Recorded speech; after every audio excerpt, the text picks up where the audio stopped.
Hello students, स्वागत है आप सभी का आप सबके अपने YouTube channel SK maths classes में।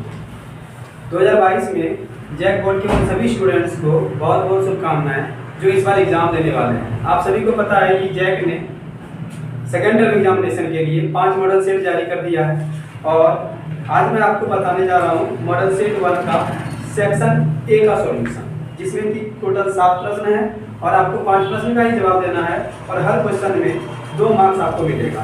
तो चलिए स्टार्ट करते हैं। सेक्शन ए मॉडल सेट ये 1 है, सेट 1 का सेक्शन ए है, सेट ए और इसका सेक्शन ए है, ठीक है।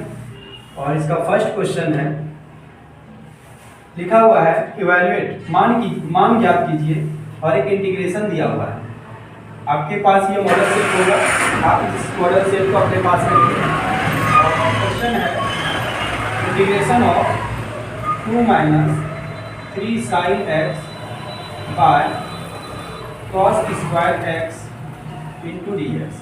ये बहुत ही आसान इंटीग्रेशन है। ये इंटीग्रेशन इंडिफिनिट इंटीग्रेशन है, आप सभी पढ़ चुके हैं। तो आपको करना क्या है, यहाँ पे आप इसको सेपरेट कर दीजिए। 2 by cos square x minus 3 sin x by cos square x। ऐसा आप कर सकते हैं कि नहीं? ऐसा आप आराम से कर सकते हैं, क्योंकि दोनों का एलसीएम लीजिएगा तो फिर cos स्क्वायर x ही हो जाएगा। अब आपको क्या करना है, 2 रहने दीजिए, cos स्क्वायर को ऊपर ले जाएंगे तो cos पलट के क्या हो जाता है, sec हो जाता है। तो cos स्क्वायर x का क्या हो जाएगा, sec square x minus 3 sin, नीचे क्या है cos स्क्वायर x। तो cos स्क्वायर x मतलब cos इंटू cos है, तो एक sin बाय cos बन जाएगा tan x और एक cos x जो बच गया उसको पलट देंगे तो बन जाएगा sec x, ठीक है। अब यहाँ पे क्या करना है, 2 इंटीग्रेशन बनेगा। पहला हो जाएगा 2 sec स्क्वायर x dx और दूसरा इंटीग्रेशन होगा 3 tan x into sec x dx। Constant को बाहर कर दीजिए तो 2 बाहर हो जाएगा, क्या बचेगा इंटीग्रेशन करने के लिए sec स्क्वायर x dx और 3 बाहर हो जाएगा, तो यहाँ क्या बचेगा sec x into tan x लिख देते हैं इसको dx। 2 integration of sec square x होता है tan x और 3 रहने दीजिए, integration of sec x into tan x का होता है sec x। अब प्लस ये इंडिफिनिट इंटीग्रेशन है, इसमें कांस्टेंट जोड़ देना है, ठीक है। तो c क्या है, एक कांस्टेंट है, ठीक है ना। इसको नोट कर लीजिए आप लोग। इसके बाद क्वेश्चन नंबर 2 देखिए क्या है, find the order and degree of the following differential equation. निम्नलिखित अवकल समीकरण की कोटि और घात ज्ञात कीजिए। एक अवकल समीकरण दिया हुआ है जिसमें आपको कोटि यानी ऑर्डर और घात यानी कि डिग्री निकालना है।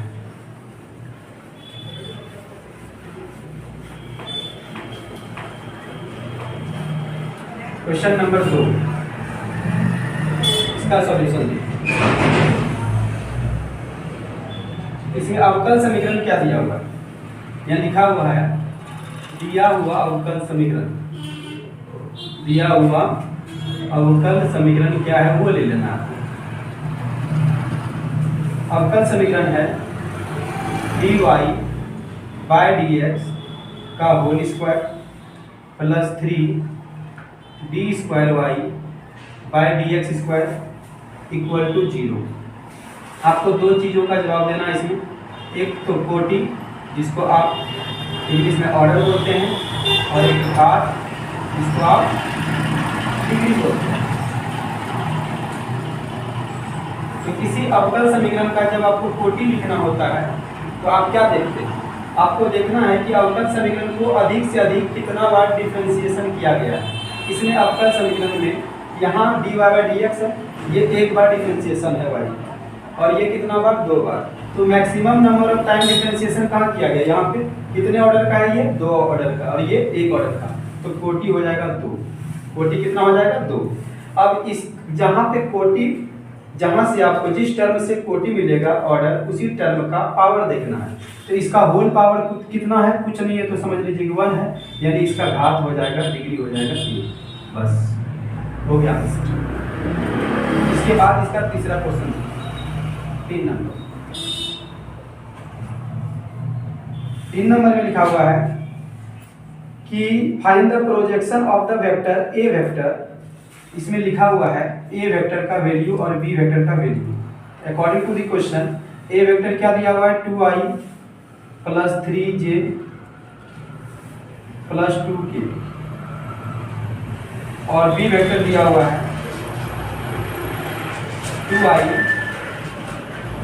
प्लस 2j और प्लस k। और यहाँ प्रोजेक्शन निकालना है ए वेक्टर का बी वेक्टर पर, ए वेक्टर का बी वेक्टर पर प्रोजेक्शन निकालना है। प्रोजेक्शन को हिंदी में प्रक्षेप लिखा हुआ है, प्रक्षेप बोलते हैं। इसका फॉर्मूला होता है A dot B, A vector dot B vector, और जिस वेक्टर पर आपको प्रक्षेप निकालना है वो वेक्टर का मोड मैग्नीट्यूड नीचे होगा। तो यहाँ पहले आपको ए डॉट बी निकाल लेना, A dot B. A dot B में मतलब ए का वैल्यू कितना है 2i plus 3j plus 2k, फिर dot 2i plus 2j plus k। अब डॉट प्रोडक्ट करना है। डॉट प्रोडक्ट में आई वाले के साथ ही डॉट करेंगे, क्योंकि अन्य के साथ दूसरे के साथ करते हैं तो जीरो हो जाता है। इसको करना कैसे है, आई वाले को आई वाले के साथ, जे वाले को जे वाले के साथ, और के वाले को के वाले के साथ। क्योंकि आपको पता है कि I dot I, J dot J और के डॉट के इक्वल टू 1 होता है। और आई का डॉट गुणन अगर हम जे के साथ करते हैं, के वेक्टर के साथ करते हैं, तो सारा क्या हो जाएगा, जीरो हो जाएगा। तो यहाँ आई का कोफिशिएंट से मल्टीप्लाई करना। आई का कोफिशिएंट, आई का गुणांक 2 है और यहाँ आई का गुणांक 2 है, तो 2 गुना 2 ये करना है। फिर प्लस यहाँ जे का गुणांक 3 है और यहाँ जे का गुणांक 2 है, तो 2 से गुना करना है। प्लस यहाँ के का गुणांक 2 है और यहाँ के का गुणांक 1 है, तो 2 गुना 2 4, 3 दूनी 6 और 2 गुना 1 2, 6 2 8 8 4 12 लिखा। अब आपको किसका प्रक्षेप निकालना है, ए वेक्टर का। यानी लिखिएगा ए वेक्टर का बी वेक्टर पर प्रक्षेप, मतलब प्रोजेक्शन। ए वेक्टर का बी वेक्टर पर प्रक्षेप निकालना है, ए वेक्टर का बी वेक्टर पर प्रक्षेप निकालना है। तो इसका फॉर्मूला होगा A vector dot B vector by B vector का मोड। एक काम यहाँ आप और कर लीजिए, बी वेक्टर का मोड आप नहीं निकाले हैं, इस बी वेक्टर का मोड भी आपको निकालना है। मोड मतलब इसका परिमाण, मैग्नीट्यूड। तो मोड निकालने के लिए रूट देते हैं, आई का गुणांक यहाँ 2 है तो लिखेंगे 2 का स्क्वायर, ऐसे मोड निकलता है। फिर जे का गुणांक भी 2 है तो फिर 2 का स्क्वायर, फिर के का गुणांक 1 है तो 1 का स्क्वायर, 2 का स्क्वायर 4, फिर 2 का स्क्वायर 4 और 1 का स्क्वायर 1, 4 4 8 8 1 9 और 9 का स्क्वायर रूट 3 हो जाएगा। चलिए यहाँ यूज कीजिए। ए डॉट बी का वैल्यू कितना आया था, ए वेक्टर डॉट बी वेक्टर का 12 और इसका आया है 3। 3 से कटा देंगे, 3 चौके 12, आंसर आ जाएगा 4। ठीक है। इसके बाद देखिए क्वेश्चन नंबर 4 कह रहा है कि if the position vector of a point 3, -2, 6 be A vector, then magnitude of a vector को फाइंड करना है आपको। यदि बिंदु 3, -2, 6 का स्थिति सदिश ए वेक्टर है तो ए वेक्टर का परिमाण ज्ञात कीजिए। मैं इसको मिटा देता हूँ।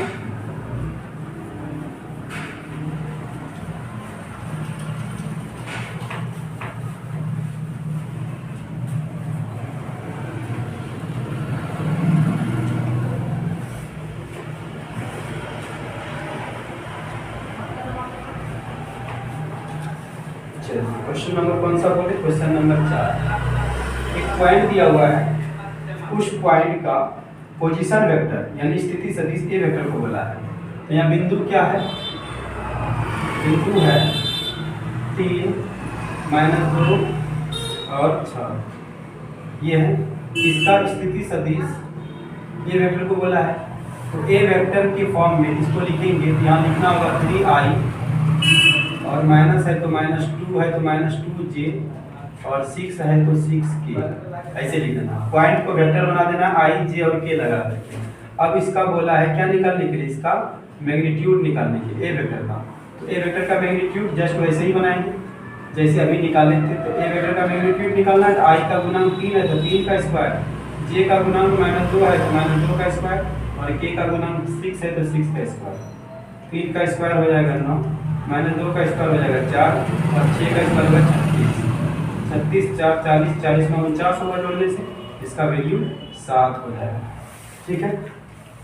चलिए क्वेश्चन नंबर 5 को पढ़ते हैं। क्वेश्चन नंबर 5 में इंग्लिश में लिखा हुआ है कि if A line has direction ratio 2 -1 -2 determine the direction cosine. मतलब डायरेक्शन रेशियो दिया है, दिक अनुपात दिया है एक रेखा का और इसका दिक कोसाइन भी निकालना है। तो रेखा का दिक अनुपात कितना दिया है? रेखा के दिक अनुपात ये दिया हुआ है 2 -1 और फिर -2। दिक अनुपात को यानी डायरेक्शन रेशियो को ए बी सी से डिनोट करते हैं, ए से बी से और सी से। ए का वैल्यू 2 हो जाएगा, बी का -1 और सी का -2। आपको दिक कोसाइन निकालना है, उसके लिए आपको a square plus B square plus C square यानी root under a square plus B square plus C square निकाल देना है। तो a स्क्वायर मतलब 2 का स्क्वायर, b का स्क्वायर मतलब -1 का स्क्वायर, c का स्क्वायर मतलब -2 का स्क्वायर। स्क्वायर कीजिए, 2 का स्क्वायर 4 -1 का स्क्वायर 1 फिर -2 का स्क्वायर 4 4 4 8 8 1 9 9 का वर्गमूल 3 होगा। अब आपको दिक कोसाइन निकालना है। रेखा के दिक कोसाइन, रेखा के दिक कोसाइन, डायरेक्शन कोसाइन जिसको बोलते हैं, direction cosine of a line. इसका फार्मूला होगा L = a by under root A square plus B square plus C square. L निकालने के लिए a का वैल्यू कितना है? 2 है, बाय इसका वैल्यू कितना आया है? 3, तो L का वैल्यू होगा 2/3। m निकालिएगा तो यहाँ लिखिएगा b by root under A square plus B square plus C square, और b का वैल्यू कितना आया है? -1 है यहाँ, और यहाँ पे 3। फिर n निकालिएगा, n का वैल्यू हो जाएगा c by under root A square plus B square plus C square, और c का वैल्यू हो जाएगा -2 और यहाँ 3। तो यहाँ लिखेंगे अतः रेखा के दिक कोसाइन, रेखा के दिक कोसाइन, डायरेक्शन कोसाइन जो होगा लाइन का वो L M N से डिनोट होता है। इसका वैल्यू हो जाएगा 2/3 -1/3 और फिर -2/3। ठीक है, तो रेखा का दिक अनुपात दिया हुआ है, उसको ए बी सी से डिनोट कर दिए। दिक कोसाइन निकालना है तो दिक कोसाइन के फॉर्मूला में ये चीज का काम पड़ता है, तो आपको ये चीज पहले ही निकाल के रख लेना है। 3 निकला और सबको a बाय इतना, b बाय इतना और c बाय इतना करके निकाल। क्लियर है? नेक्स्ट क्वेश्चन देखिए, 4 5 हो गए। 2 और क्वेश्चन है, इसमें से आपको जवाब देना है 5 ही क्वेश्चन का, लेकिन आपको जानना है 7 क्वेश्चन। क्वेश्चन नंबर 6 में क्या है? लिखा हुआ है कि बिंदु ए और बी को मिलाने वाली रेखाखंड के दिक कोसाइन ज्ञात कीजिए। Find the direction cosine of the line joining the point A and B.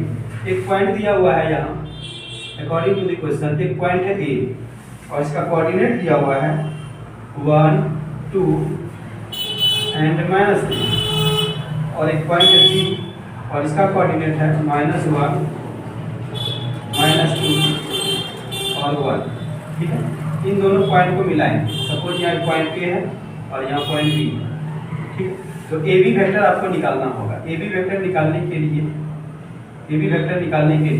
यहाँ फार्मूला लिखते हैं x2 - x1 i plus y2 - y1 j plus z2 - z1 k। ठीक है, ये x1 y1 z1 है, x1 y1 और z1, और इसको आपको समझना है x2 y2 और z2। तो x2 - x1 का डिट करेंगे, इसका मतलब -1, फिर -x1 का वैल्यू 1 इतना i हो जाएगा, प्लस y2 का वैल्यू -2, फिर -y1 का वैल्यू 2 j प्लस z2 का वैल्यू 1 माइनस z1 का वैल्यू -3 और माइनस यहाँ पहले से है +3 और यहाँ कितना j। यहाँ हो जाएगा -2i -2 -4 हो जाएगा और +3 1 4 4 हो जाएगा। ये आपको ए बी वेक्टर मिल गया। अब आपको इसी वेक्टर का दिक कोसाइन निकालना है। दिक कोसाइन निकालने के लिए ए बी वेक्टर के दिक अनुपात पहले निकालेंगे। ए बी वेक्टर के दिक अनुपात मतलब ए का वैल्यू आई का गुना कितना -2, बी का वैल्यू निकालिएगा तो -4 और सी का गुणांक निकालिएगा, सी का वैल्यू हो जाएगा 4। आई के गुणांक को ए, जे के गुणांक को बी और के गुणांक को सी बोल दिए। अब आपको करना क्या है, ए बी वेक्टर का मैग्नीट्यूड निकाल लेना है। तो मैग्नीट्यूड निकालिएगा तो वो A root under A square plus B square plus C square निकालना होगा। इसका वैल्यू कितना होगा, रूट अंडर -2 का स्क्वायर प्लस -4 का स्क्वायर फिर प्लस 4 का स्क्वायर, -2 का स्क्वायर 4, फिर 4 -4 का 16, फिर 4 का भी 16, 16 16 32 4 36, 36 का स्क्वायर रूट 6 आएगा। अब आपको निकालना है ए वेक्टर के डी कोसाइन।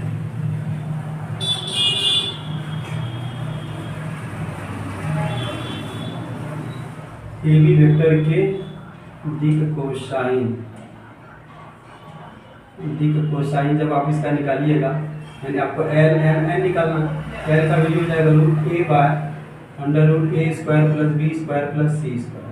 बताइए ए का वैल्यू कितना था, -2, और बाय इसका वैल्यू कितना निकला है 6, इसको कैंसिल कर दीजिए हो जाएगा -1/3। फिर एम निकालिएगा B by under root A square plus B square plus C square. B का वैल्यू आपका आया है -4 बाय 6, इसको भी कैंसिल कर दीजिए, 2 से 2 बार लीजिए 3 बार तो -2/3। फिर एन निकालिएगा तो C by under root A square plus B square plus C square. C का वैल्यू कितना है 4 है और बाय 6, 2 से घटा दीजिए 2 बार में, 2 से 3 बार में तो 2/3। तो अतः ए बी वेक्टर के दिक कोसाइन का जो वैल्यू है वो गया कितना -1/3, फिर -2/3, फिर 2/3। क्वेश्चन नंबर 7 में देखिए, ये प्रोबेबिलिटी का क्वेश्चन है। क्वेश्चन नंबर 7 इसमें लिखा हुआ है कि यदि probability of A equal to 7/30, probability of A जो दिया है वो है 7/30, प्रोबेबिलिटी ऑफ बी का वैल्यू है 9/30 और probability of A intersection B का वैल्यू है 4/30। अब आपको निकालना है probability of A by B, probability of A by B इसका वैल्यू निकालना है और probability of B by A, इन दोनों का वैल्यू फाइंड करना है। तो इसका फॉर्मूला होता है probability of A by B का probability of A intersection B by probability of B. Probability of A intersection B का वैल्यू है 4/30 और इसका वैल्यू है 9/30। 30 कैंसिल हो गया, 4/9 आंसर हो गया।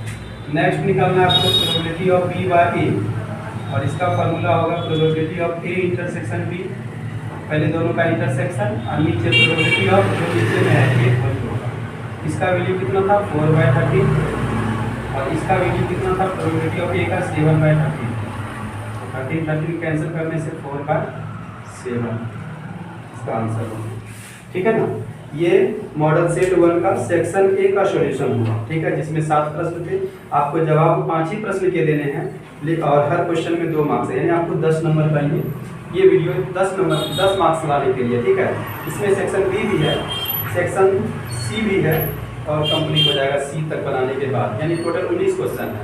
तो मैं सेक्शन वाइज बनाऊंगा। सेक्शन ए आपको वीडियो में मिल गया, सेक्शन बी मिलेगा, फिर सी मिलेगा, फिर मॉडल सेट इसका सेट 2 में जाएंगे। ठीक है, तो आप सभी वीडियो को देखिए। अगर किसी क्वेश्चन में कंफ्यूजन हो तो वीडियो को फिर से देखिए, और भी ज़्यादा दिक्कत हो तो आप कमेंट सेक्शन में ज़रूर बताएं और मिलते हैं हम लोग अगले वीडियो।